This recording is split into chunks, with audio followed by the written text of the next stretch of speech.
कफन गैला सिमवा पे भैया, पहला ओढ़ी देही पे निशान हो। बान्ही के कफन गैला सिमवा पे भैया, पहला ओढ़ी देही पे निशान हो। वादा भूलैला तो बचपन के कइल, बहिनी के अपना परान हो।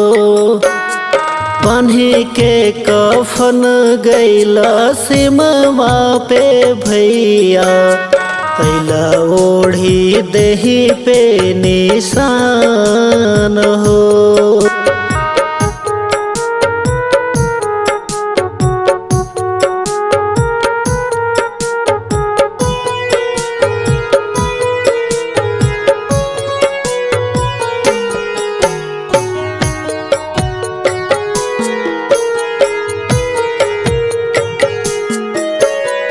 दुनिया बिरान भइल अचरा लाचार जी, हंसत खेलत घरवा भइल बेकार जी।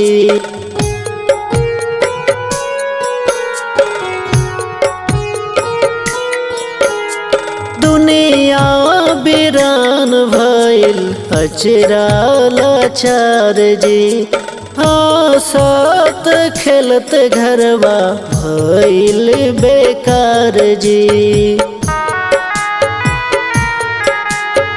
दुख सुख सहे के बा अब त अकेल में, दुख सुख सहे के बा अब त अकेल में।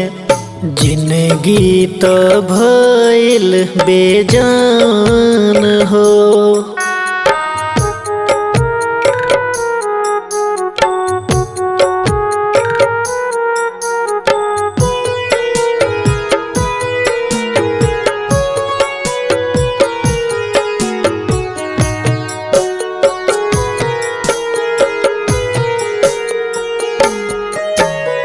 माई के अचराया बाप के पगड़िया, छोड़ी गईल बहिनी के साथ अब सावरिया।